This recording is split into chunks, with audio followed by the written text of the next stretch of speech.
అప్పుల బాధలు వెంటాడుతున్నాయా? అయితే 6 JVR వారి జాతిరత్నాలు ధరించండి. రైట్, బ్రేకింగ్ న్యూస్ వస్తున్నాం. మన టీవీ స్క్రీన్ పై టీఆర్ఎస్ చీఫ్ కవితకు ఎలక్షన్ కమిషన్ బిగ్ షాక్ ఇచ్చింది. టీఆర్ఎస్ పేరు మార్చుకోవాలంటూ ఈసీ కవితకు లేఖ రాసింది. 15 రోజుల్లో 3 ఆల్టర్నేట్ నేమ్స్ అంటే ప్రత్యామ్నాయ పేర్లు ఇవ్వాలని ఈసీ కవితను ఆదేశించింది. లేదంటే పార్టీ అప్లికేషన్ క్లోజ్ చేస్తామని కూడా ఈసీ లేఖలో వెల్లడించింది. అయితే టీఆర్ఎస్ పై ప్రజల నుంచి అభ్యంతరాలు రావడంతో టీఆర్ఎస్ పేరు కొనసాగించడం కుదరదని ఎలక్షన్ కమిషన్ తేల్చింది. ఇప్పటికే కేంద్ర ఎన్నికల సంఘానికి 700 ఫిర్యాదులు వెళ్ళాయి. దీంట్లో సగానికి పైగా బీఆర్ఎస్ నుంచే కంప్లైంట్స్ వెళ్ళాయి. సో ఇలాంటి నేపథ్యంలో ఇప్పుడు కవితకు ఈసీ షాక్ ఇచ్చింది. ఎట్టి పరిస్థితుల్లో టీఆర్ఎస్కి ప్రత్యామ్నాయ పేర్లు ఇవ్వాలంటూ కూడా ఈసీ ఆదేశించిన నేపథ్యం. అయితే తెలంగాణ రాజకీయాల్లో టీఆర్ఎస్ టైటిల్ వార్ వ్యవహారం రోజు రోజుకు మరింత హీట్ ఎక్కుతోంది. ఎమ్మెల్సీ కవిత ప్రతిపాదించిన కొత్త రాజకీయ పార్టీ తెలంగాణ రక్షణ సేన పేరు చుట్టూ ఇప్పుడు పెను వివాదం నడుస్తోంది. ఈ పేరును ఎవరికి కేటాయించవద్దంటూ ఇప్పటికే బీఆర్ఎస్ కేంద్రం ఏదైతే భారత రాష్ట్ర సమితి కేంద్ర ఎన్నికల సంఘాన్ని ఆశ్రయించగా తాజాగా మహారాష్ట్రకు చెందిన మరో సంస్థ కూడా రంగంలోకి దిగడంతో ఈ వివాదం సరికొత్త మలుపు తిరుగుతోంది.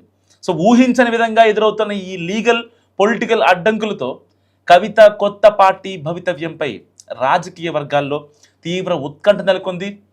ఈ టైటిల్ రేస్లోకి మహారాష్ట్రకు చెందిన తెలంగాణ రాష్ట్ర సామాజిక సేన అనూహ్యంగా ప్రవేశించింది. సోలాపూర్ కేంద్రంగా పనిచేస్తున్న ఈ సంస్థ తరపున దయానంద్ మహాదేవ్ అనే వ్యక్తి కవిత తన పార్టీ పేరును అధికారికంగా ప్రకటించడానికి ఒక రోజు ముందే కేంద్ర ఎన్నికల సంఘానికి అంటే ఈసీఐకి దరఖాస్తు చేసుకున్నట్టు కూడా టీఆర్ఎస్ని చూపించారు.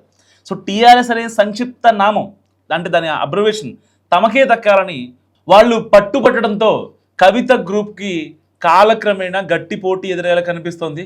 మరోవైపు ఈ పేరుపై బీఆర్ఎస్ అధిష్టానం తీవ్ర అభ్యంతరం వ్యక్తం చేస్తూ ఈసీఐ కూడా అఫీషియల్గా కంప్లైంట్ రేస్ చేసింది.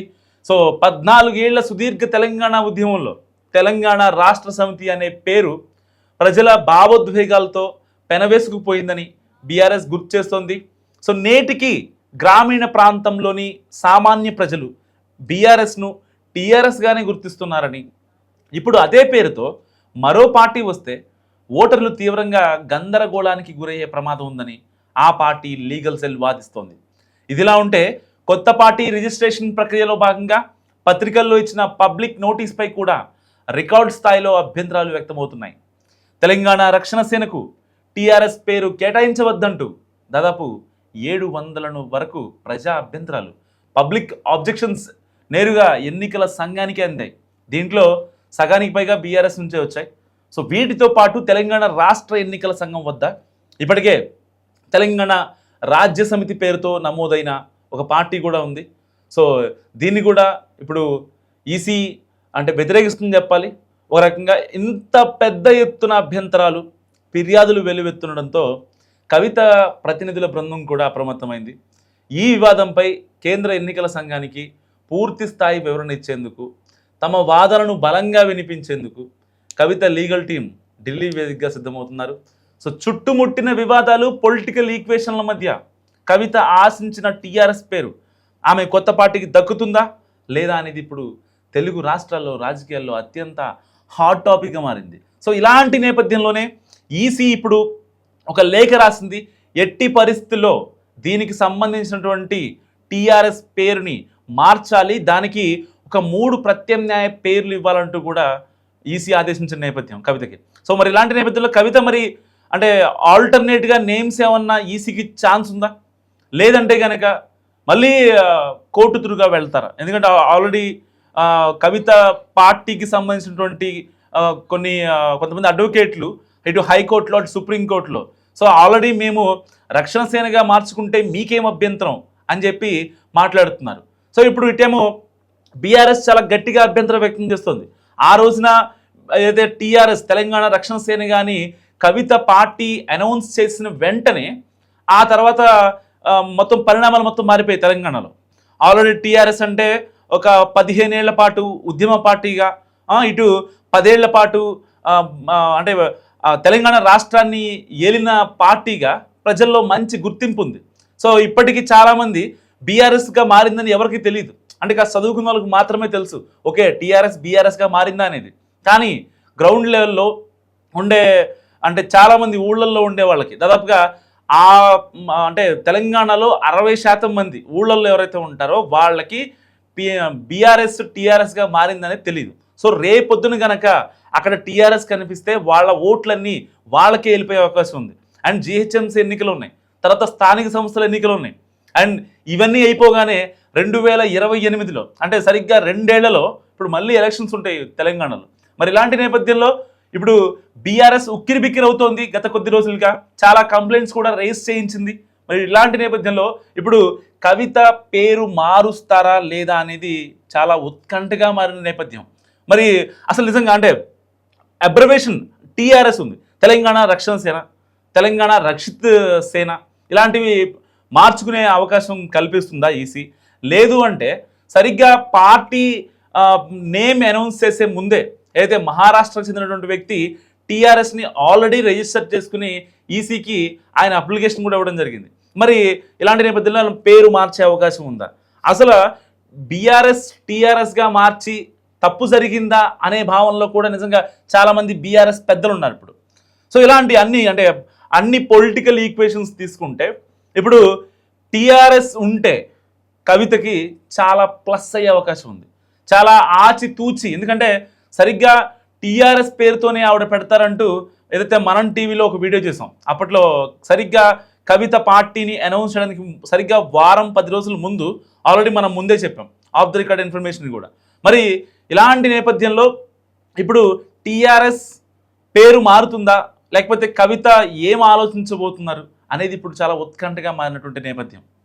కవిత ఇప్పటికే బీఆర్ఎస్ని అంటే ఒక రకంగా టార్గెట్ చేసి ఎట్టి పరిస్థితుల్లో ఈ వ్యవహారం అంతా నాకొద్దు, ఆల్రెడీ బీఆర్ఎస్ పైన చాలా గట్టిగా ఎలిగేషన్స్ ఉన్నాయి, సో నన్ను పార్టీలో పట్టించుకోవట్లేదు, కేసీఆర్ చుట్టూ దెయ్యాలు ఉన్నారంటూ ఆవిడ మాట్లాడిన మాటలు గతంలో వైరల్ అయ్యాయి.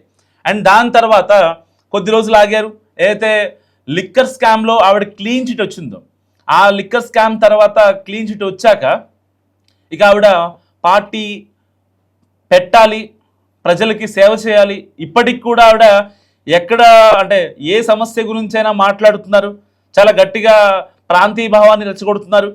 టీఆర్ఎస్ అనే పేరు ఆవిడ పార్టీకి వచ్చిన తర్వాత అంటే చాలామంది ఆంధ్ర తెలంగాణ అనే ప్రాంతాల మధ్య వైషమ్యాలు పెంచుతున్నారంటూ కూడా కవితపై చాలామంది ఎలిగేషన్ చేశారు.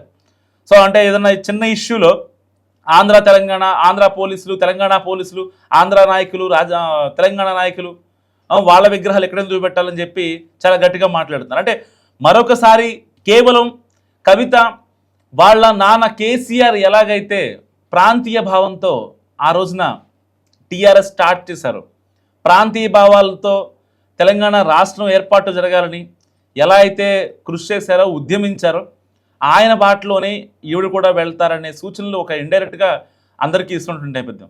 మరి ఇలాంటి నేపథ్యంలో టీఆర్ఎస్ పేరు కంటిన్యూ అవుతుందా లేదా అనేది ఇప్పుడు తీవ్ర ఉత్కంఠగా మారింది. సో బీఆర్ఎస్ నుంచి ఇప్పటికే వాళ్ళ లీగల్ టీం కూడా చాలా యాక్టివ్గా ఉన్నారు. ఎట్టి పరిస్థితుల్లో కవితకి టీఆర్ఎస్ పేరు దక్కనివ్వకూడదంటూ కూడా కేసీఆర్ నుంచే ఆదేశాలు వెళ్ళాయి. ఇటు హరీష్ రావు, ఇటు కేటీఆర్ కూడా చాలా గట్టిగా ప్రయత్నాలు చేస్తున్నట్టు సిచ్యువేషన్. ఇలాంటి నేపథ్యంలో అనూహ్యంగా మహారాష్ట్ర నుంచి ఒక వ్యక్తి ఈసీకి కంప్లైంట్ చేయడంతో మొత్తం రాజకీయాలు మొత్తం ఇప్పుడు మారిపోయాయి. కవితకి ఆ పేరు వస్తుందనే సస్పెన్షన్ 2 తెలుగు రాష్ట్రాల్లో కొనసాగుతుంది. ఎందుకంటే పర్టికులర్గా ఆవిడ ప్రాంతాలతో అంటే ఉద్యమ పార్టీగా దాన్ని తీసుకెళ్లాలని, ఆ గుర్తింపు తనకు ఎలాగో టీఆర్ఎస్ అనే గుర్తింపు ప్రజల్లో ఉంది కాబట్టి సో అంటే పర్టికులర్గా మళ్ళీ ప్రజల్లోకి వెళ్ళే ఛాన్స్ లేదు. సో ఆల్రెడీ రిజిస్టర్డ్ పార్టీ, ఎలాంటి ఇబ్బంది ఉండదు. క్యాంపెయినింగ్ అనేది లేకపోతే గ్రౌండ్ లెవెల్లో కార్యకర్తలు అనేది ఆవిడ వెళ్ళి కొన్ని సభలు పెట్టిన తర్వాత అక్కడ ఉన్నటువంటి నిరుద్యోగ యువతకు కావచ్చు, మాజీ మావోయిస్టులు కావచ్చు, ఎవరైతే బీఆర్ఎస్లో సాటిస్ఫైడ్గా లేరో వాళ్ళని తీసుకొచ్చే అవకాశం ఉందంటూ ఇప్పుడు జరుగుతుంది. సో ఈవెన్ ఆవిడ పార్టీ అనౌన్స్మెంట్ రోజున కూడా కొంతమంది నాయకులు, కార్యకర్తలు, అభిమానులు కేసీఆర్ అభిమానులు, కేసీఆర్ కార్యకర్తలు వాళ్ళంతా చేరడం జరిగింది. సో ఇలాంటి నేపథ్యంలో నియోజకవర్గాల పునర్విభజన జరిగితే కవితకి మరి ఎక్కడి నుంచి పోటీ చేస్తారు? అసలు టీఆర్ఎస్ పేరు ఉంటుందా ఉండదా? ఒకవేళ కొత్త పేరు తీసుకోవాలంటే మరి ఆల్రెడీ అనౌన్స్మెంట్ అయిపోయింది కాబట్టి, ఎందుకంటే 3 ఆల్టర్నేట్ నేమ్లు గనక, ప్రత్యామ్నాయ పేర్లు గనక పార్టీ తరపున ఇవ్వకపోతే ఎట్టి పరిస్థితుల్లో ఆ యొక్క అప్లికేషన్ కూడా క్లోజ్ చేస్తాం, పార్టీ అప్లికేషన్ కూడా క్లోజ్ చేస్తామని ఈసీ హెచ్చరిస్తుంది. మరి సరిగ్గా 15 రోజులు డెడ్ లైన్ ఇచ్చింది ఈసీ. మరి ఈ లోపల కవిత ఏం చేయబోతున్నారు అనేది చాలా ఆసక్తిగా మారింది. మరి నిజంగా టీఆర్ఎస్ అసలు ఎవరిది? ఇటు బీఆర్ఎస్ దా, కొత్తగా పార్టీ పెట్టుకున్నటువంటి కవితదా? మీరేమనుకుంటున్నారో మస్తు కామెంట్ చేయండి.